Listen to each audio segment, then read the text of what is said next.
Dame in gospodje, reporter Milan, sem ponovno na sledi resnice. Verjetno je tudi vas presenetila statistika zadnjega sneženja oziroma lahko rečemo poledenelih pločnikov. Veliko občank in občanov je končalo na urgenci z vsaj zvini, če že ne zlomi ali težjimi poškodbami, in uspel sem ugotoviti, da se ti poškodovani že kar nekaj let združujejo v društvo Ledenko, ki ima prostore oziroma se dobiva enkrat tedensko tukaj na Studencih v svojih prostorih, in sem se odločil, da jih obiščem, in kot slišite, je kar veselo in tukaj je kakih 40 ljudi in ob meni je predsednik gospod Mavec. Dober dan. Dober dan, lepo pozdravljeni.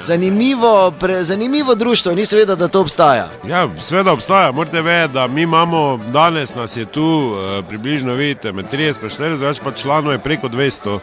Namreč obstajamo 4,5 leta in tu se pač ljudje poškodovanih od teh, bom rekel, nevšečnosti zimskih se pač zbiramo. To so v glavnem starejši ljudje, se vidite, članarine ni. In pač si tu kažejo, kako se jim rane celijo, določene nasvete si delijo, kako hoditi.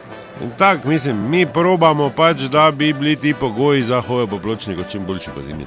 Čuješ, Danilo? Ja, Tončka. Čuka pa te tu proti našim prostorom, dol ne moramo spucati, mene bo enkrat v Dravo vrglo, kaj si ti nor? Ja ne, bo se je ograja. Kaj ograja? Z ograjo vred me bo not vrglo. Ja, bomo zdaj to zrihtali. A vi pa ste gospa Tončka, če sem razumel. Ja, točno. Dajte malo povedati, kako izkušnjo, zakaj ste vi v društvu Ledenko? Čujte, ja, jaz sem tu v bistvu že od samega začetka tako rekoč ena od ustanoviteljic, jaz, ne, ker morate vedeti, meni se vsako leto grozote dogajajo, jaz pač peš hodim, ker to je zdravo, ne, in jaz moram povedati, pred 4 leti, ko me prvič vrglo tu na Gosposvetski gor, 29. november, ko je bila včasih trgovina, ko me je tam fuklo, ko me je tam vrglo na rilec, ko me je neslo dol, banca dol, no, mislim, do pika polonice tu.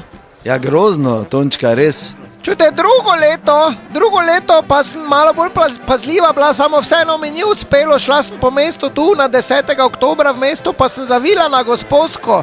Ko me je v ovinko spodneslo, pa me je fuklo na rit. Vrglo me je na rit, ko me je do Slovenija športa dol neslo. Dobro, pa mogoče zdaj? Ne, me je vprašal gospod, naj povem do konca. Ja, kar povejte, ja.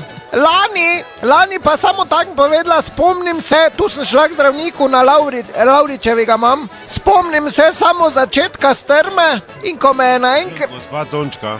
Ja, ko me je vrglo naenkrat, nič druga se ne spomnim, samo pol čez nekaj cajta, ko me je na sred malega mosta en pes mali lizal, mamo mu jebem. Dobro, no. Ja, no, samo pač povem, aktualni padec pa prejšnji teden. Tu po Štrosmajerjevi sem šla dol proti tržnici, ti ko me je vrglo, v tistem momentu jaz sem pirueto naredila, ne pirueto, jaz sem se sukala.